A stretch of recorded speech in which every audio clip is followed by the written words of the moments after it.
우리 말씀 보겠습니다. 우리는 지난주 버림받은 사울을 보았습니다. 그는 사울의 겉옷이 찢어져 나갈 만큼 버림받기 싫어서 사무엘에게 매달렸죠. 그러나 사무엘은 그의 회개와 돌이킴을 받지 않고 그와 결별했어요.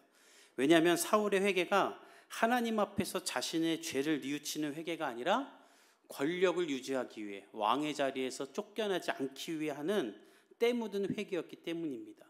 아마 사무엘은 그때 확신했을 거예요. 에바한테 기회를 줘봤자 다시 이 사람은 하나님을 후회하게 하고 나를 근심하게 할 사람이구나. 그래서 사무엘은 사울을 떠나 죽을 때까지 보지 않습니다.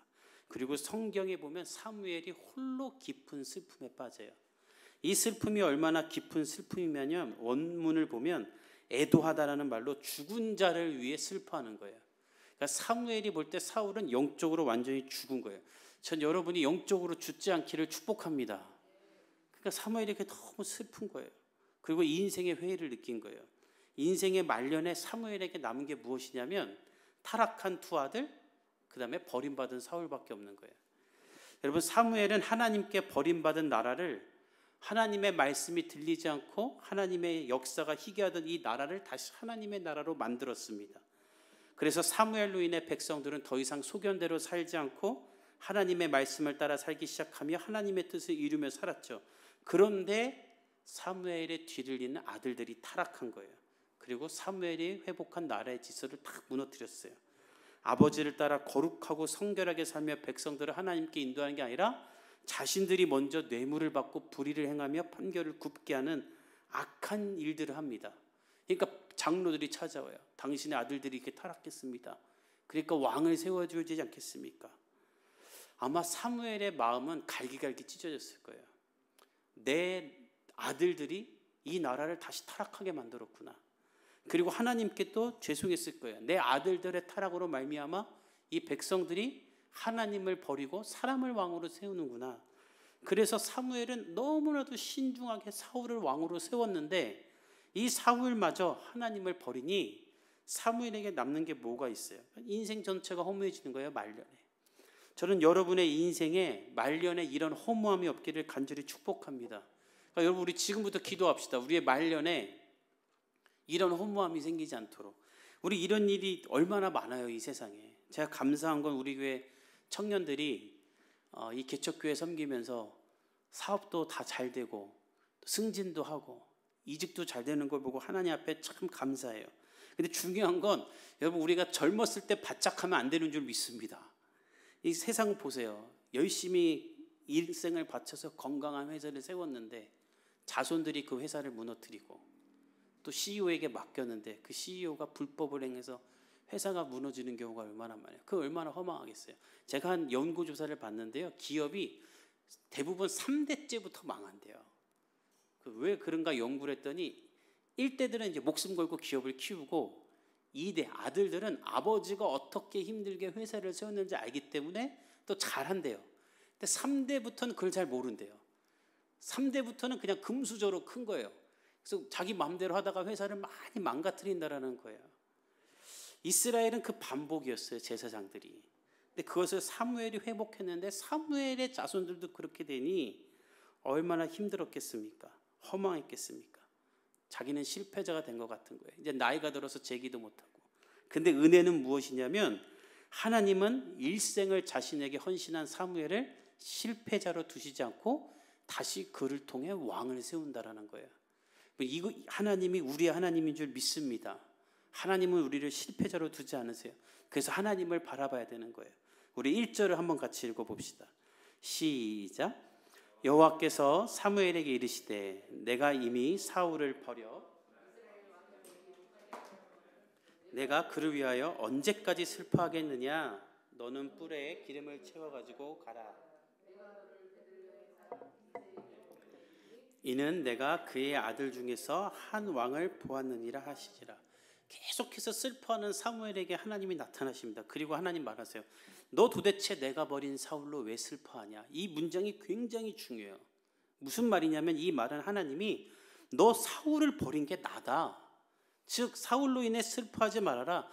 이 모든 일의 주권은 내가 붙잡고 있다. 내가 버린 사울로 인해 슬퍼한다는 것은 너는 나를 슬퍼하는 것과 마찬가지라는 거예요.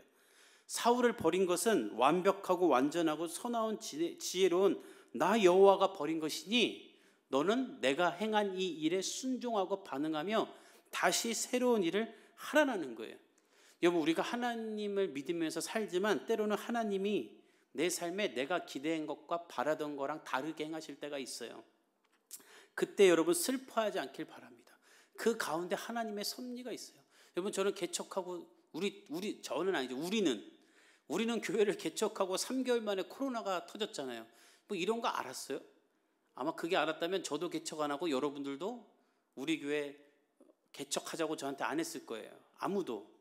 그러나 그 과정 중에 우리는 예배를 드리면서 하나님이 우리에게 주셨던 은혜가 분명히 있어요. 하나님은 완전하신 분입니다. 하나님이 길을 막았다라면 하나님은 더 좋은 것, 더 좋은 길로 인도하기 위함이지 우리를 낭망시키기 위함이 아니에요. 여전히 하나님의 주권은 우리 가운데 있는 줄 믿습니다. 여러분의 삶에도 마찬가지예요. 목사들의 목사라 불리는 존 파이퍼 목사님이 이런 말씀하셨어요. 이분은 전 세계의 목사들의 목사라고 불리는 분이에요. 근데 그분의 자녀가 5명이 있는데 2명이 예수님을 안 믿는다는 거예요. 참 이게 놀랍죠. 이게 사무엘의 이야기만이 아니에요. 어떤 한 굉장히 유명한 목사님은요, 목회자들에게 무슨 말까지 하냐면 존 파이퍼의 책은 계속 읽어라라고 할 정도예요. 근데 정작 이 목사들의 목사로 불리는 존 파이퍼의 목사님의 4명의 아들이 있고 1명 딸은 입양인데 자기 아들 2이 교회를 아예 안 다녀요. 근데 그 이야기를 설교 중에 한번 하신 적이 있어요. 내 자녀 2이 교회를 아예 안 다닌다. 내가 죽어서라도 우리 아이들이 교회를 다닐 수 있다면 나는 내 목숨까지 바치고 싶다라 그래요. 근데 무슨 말씀하시냐면 그러나 난 그것 때문에 염려하거나 잠을 못 자지 않는다. 왜냐하면 내 자녀들의 주권이 여전히 하나님께 있다고 믿기 때문이다라는 거예요. 하나님은 사무엘에게도 그 말하는 거예요. 사무엘아, 너 슬퍼하지 말아라. 모든 주권 나에게 있다. 이스라엘이 망하지 않았고 너도 망하지 않았다. 너는 다시 뿔에 기름을 채우라. 이 뿔에 기름을 채우라는 말은 나의 전적인 선택으로 말미암아 새롭게 뽑힐 지도자가 있을 거라는 것을 말하는 거예요. 그래서 얘기합니다. 너 베들레헴으로 가라. 내가 새로운 왕을 봤다. 이새의 아들 중에 하나를 내가 왕으로 세울 것이다. 여러분, 이 예배 가운데 우리가 소망이 있는 이유는 우리가 이 예배로 말미암아 이 하나님의 주권으로 들어가 사무엘처럼 새로운 소망을 얻게 되는 것이기 때문인 줄 믿습니다. 사무엘은 그래서 하나님의 말을 순종하고자 합니다. 근데 한 가지 문제가 있어요. 우리 2절에서 3절을 읽어봅시다. 시작. 사무엘이 이르되 내가 어찌 갈 수 있으리까? 사울이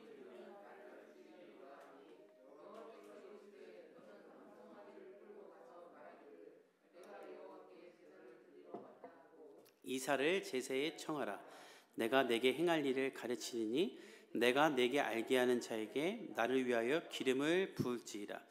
2절을 보면 그동안 우리가 보았던 사무엘과는 사뭇 다른 모습을 보게 돼요. 사무엘이 두려움을 느껴요. 하나님 앞에 내가 지금 어떻게 거기 갑니까? 이런 말을 해요. 여러분, 사무엘 일생에 이런 말이 없어요. 그는 하나님이 말하면 그냥 하는 사람이에요. 근데 지금 뭐라고 하냐면 제가 어떻게 갑니까? 사울이 이걸 들으면 나를 죽일 겁니다. 지금 사울이 왕으로 있는데 뿔에 기름을 담아 다른 사람에게 또 기름을 붓는다는 건 무슨 말이냐면 사울이 볼 때는 사무엘이 반역을 일으키는 거예요. 나 말고 다른 왕을 또 만들어? 그러면 사울은 사무엘을 죽일 거예요. 이미 폭군이 되어가고 있기 때문에. 그래서 사무엘이 두려움을 느끼는 거예요. 근데 여러분, 사무엘은 사실 이렇게 나약한 사람이 아닙니다. 우리가 보았지만 이스라엘이 2번이나 블레셋에게 졌을 때, 그리고 3번째로 블레셋이 쳐들어올 때 저기서 블레셋이 대군을 끌고 오는데도 사무엘은 아무렇지도 않게 제단을 쌓고 예배를 드려요. 블레셋이 무기를 갖고 오는데도 예배를 드리던 사람이에요. 왜? 내가 예배 드릴 때 하나님이 우리를 지키실 거라는 믿음을 가지고. 그런데 지금 사울 하나를 두려워하는 거예요. 근데 하나님이 그것을 가지고 사무엘을 나무라지 않고 그 사무엘의 마음을 이해하시면서 어떻게 하냐면 사무엘이 두려워하지 않도록 방법을 만들어 주세요. 사무엘아, 너 그게 두려우면 갈 때 암송아지를 끌고 가. 그리고 너를 맞이하는 사람들에게 왕을 세울 것이다라고 말하지 말고, 왕이 될 사람들과 가족에게도 내가 왕을 세울 거라는 말도 하지 말고 그냥 예배드리러 왔다고 말해라. 그리고 그 자리에 이새의 아들들을 불러라. 그러면 내가 그때 할 일을 알려줄게. 하나님이 자신의 말에 순종하는 사람에게 이렇게 길과 방법도 알려주시는 거예요. 그래서 사무엘은 안심하고 하나님의 말씀에 순종합니다. 우리 4절부터 5절 읽어봅시다. 시작. 사무엘이 여호와의 말씀대로 행하여 베들레헴의 이름에 평강을 위하여 오시나이까. 이르되 평강을 위함이니라. 내가 여호와께 제사하러 왔으니 스스로 성결하게 하고 와서 나와 함께 제사하자 하고 이새와 그의 아들들을 성결하게 하고 제사에 청하니라. 사무엘은 하나님의 말씀에 순종하여 베들레헴에 이릅니다. 그러자 장로들이 나와요. 내 오늘 본문에 보면 떨면서 나왔다. 이 떨다가 원문을 보면 두려워하면서 나온 거예요. 왜 두려워하면서 나왔냐면 사무엘이라는 이스라엘의 가장 위대한 선지자, 하나님과 대화하기도 하는 사람이고 왕을 세우기도 하고 왕을 폐위하기도 하는 선지자이며 제사장이며 마지막 사사인 이 위대한 사무엘이 왜 이 조그만 마을에 왔는지 이해가 안 가는 거예요. 그래서 두려워 떨며 나온 거예요. 이건 마치 다음 주에 우리 교회 주일 예배에 대통령이 온 거랑 똑같은 거예요. 갑자기 우리 다음 주 주일 예배 때 여기 대통령 부부가 왔다 생각해 보십시오. 여러분 중에 아우 새가족 등록하세요 이럴 사람 있어요? 다 왜 온 거야? 왜 온 거야? 이러잖아요. 우리 교회를 왜 온 거야? 이럴 거 아니에요. 그거 똑같은 거예요. 그러니까 장로들은 도대체 왜 왔을까? 우리를 심판하러 왔나? 이런 생각까지 한 거예요. 왜냐하면 바로 직전에 사무엘이 잘못을 행한 사울 왕도 폐위시켰다는 것을 소문이 돌아 알았었기 때문에 이제 마을마다 돌아다니며 심판을 하나? 그래서 사람들은 두려운 거예요. 그래서 장로들이 무슨 말을 하냐면 오자마자 평강을 위해서 왔습니까? 이렇게 물어봐요. 왜 왔는지보다 일단 평강인지 심판인지부터 확인하려는 거예요. 너무 두려워서. 그러자 사무엘이 평강을 위해 왔다. 걱정하지 말아라 라는 말을 해요. 아마 이 마을은 난리가 났을 겁니다. 야, 사무엘이 우리 마을에 평강을 빌어준다고? 사무엘이 우리와 함께 예배를 드린다고? 온 마을이 기뻤을 거예요. 아마 이 작은 마을 역사상 가장 위대한 축제가 열렸을 거예요. 그래서 온 마을이 다 모였을 것입니다. 당연히 그리고 이새와 그의 아들들도 왔겠죠. 그리고 사무엘이 그들을 청해요. 오라고. 그리고 나서 무슨 일이 벌어지는가? 사무엘 앞에 그 이새의 아들들이 서게 됩니다. 우리 6절부터 10절까지 한번 읽어봅시다. 시작. 그들이 오매 사무엘이 엘리압을 보고 마음에 이르기를 여호와의 기름 부으실 자가 과연 주님 앞에 있도다 하였더니 여호와께서 사무엘에게 이르시되 내가 보는 것은 사람과 같지 아니하니 사람은 외모를 보거니와 나 여호와는 중심을 보느리라 하시더라. 이새가 아비나답을 불러 사무엘 앞을 지나가게 하며 사무엘이 이르되 이도 여호와께서 택하지 아니하셨느니라 하니 이새가 산마로 지나게 하며 사무엘이 이르되 이도 여호와께서 택하지 아니하셨느니라 하니라. 이새가 그의 아들 7을 다 사무엘 앞으로 지나가게 하나 사무엘이 이새에게 이르되 여호와께서 이들을 택하지 아니하셨느니라 하고. 하나님 앞에 제사를 드리고 아마 화목제를 드린 다음에 이제 음식을 먹는 시간이 된 것 같아요. 이제 교제하는 시간이 돼서 사무엘이 이새의 아들들을 부릅니다. 그리고 사무엘은 무엇을 하는가? 6절에 보면 사무엘이 엘리압을 보고라고 써 있죠. 이 보고라는 말이 판단하고 선택하다라는 말로 사람들이 먹고 마시면서 즐기고 있을 때 사무엘은 가장 냉철하고 냉정하게 왕이 될 사람이 누군지를 찾고 있는 거예요. 모든 것을 거기에 집중하고 있는 거예요. 그리고 드디어 서열대로 큰형 엘리압이 들어와요. 사무엘은 보자마자 마음에 들어합니다. 그가 키도 크고 용모도 좋았기 때문에. 그래서 혼자 생각하기를 저 사람이다. 저 사람에게 기름 부어야겠다 생각해요. 근데 그때 하나님이 급하게 말하세요. 사무엘아, 용모와 키를 보지 말아라. 내가 이미 그를 버렸노라. 하나님이 버렸다 그래요. 근데 중요한 게 이 버렸다라는 말이 무슨 말이냐면 사울을 버리겠다라고 할 때 그 쓴 말이에요. 아주 경멸한다라는 말이에요. 그리고 말하세요. 사무엘아, 키와 용모는 중요하지 않다. 나는 중심을 본다. 이 중심은 감정과 지혜와 지식과 양식과 도덕을 다 말하는 말로 하나님을 향한 마음을 보고 있다는 거예요.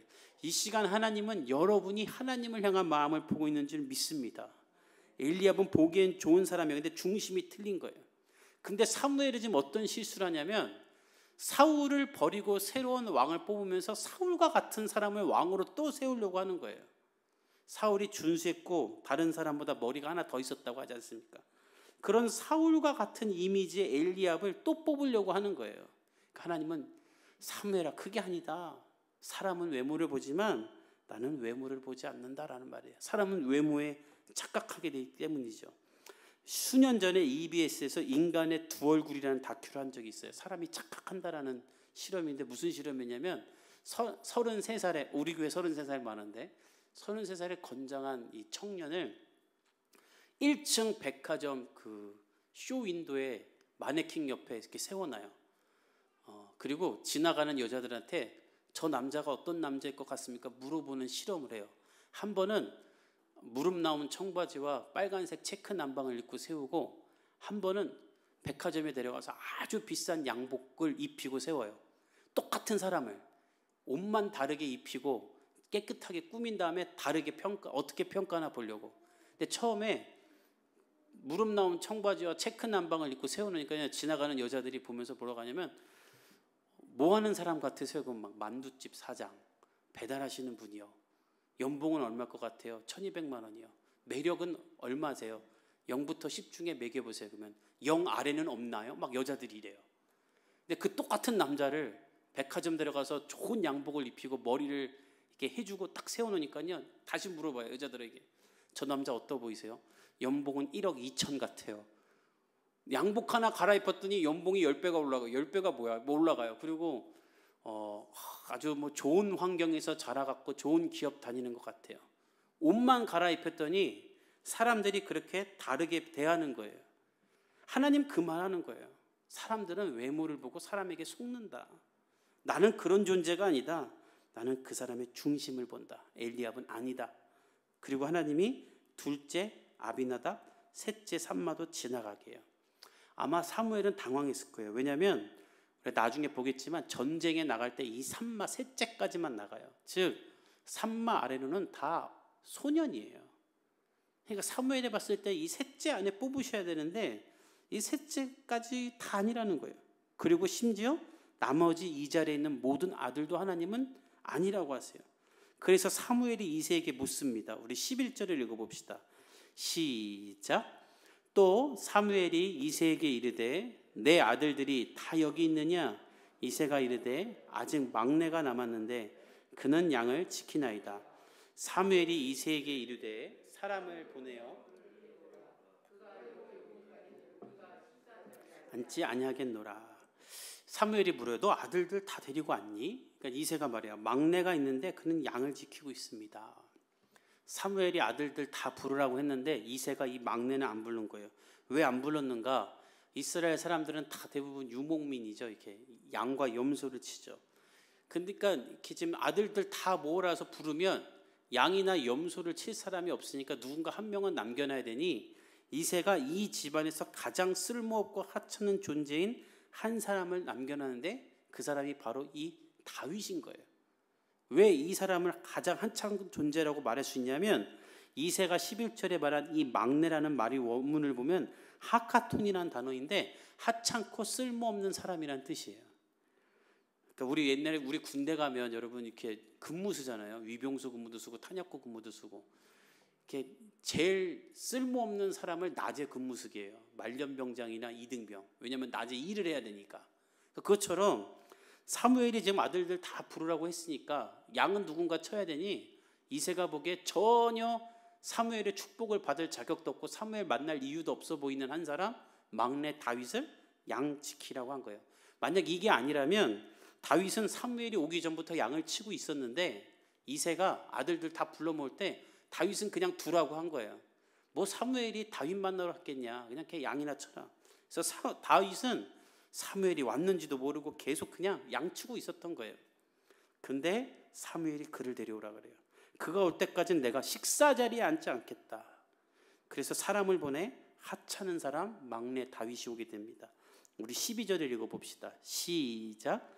이에 사람을 보내어 그를 데려오매 그의 빛이 붉고 여호와께서 이르시되 이가 크니 일어나 기름을 부으라 하는지라. 드디어 사무엘 앞에 다윗이 옵니다. 근데 오늘 본문에 보면 우리가 오해할 수가 있어요. 다윗을 보고 성경이 얼굴빛이 붓고 눈이 빼어나고 얼굴이 아름답기까지 하다고 해서 아니 뭐 아까는 외모 안 본다더니 결국 외모를 보네 이렇게 생각할 수가 있는데 그게 아니에요. 원문을 보면 얼굴빛이 붉다라는 것은 순전하다, 아직 어리다라는 말이에요. 우리 아기들 보면 볼이 이렇게 붉죠. 볼터치 화장한 것처럼 다윗이 그렇게 어렸다라는 거예요. 그리고 아름답다라는 말은 이렇게 생긴 게 아름답다는 게 아니라 아직 순진하다, 선하다. 그러니까 어린아이들 딱 보면 선함이 이렇게 묻어나는 것잖아요. 다윗이 그런 소년이었다는 거예요.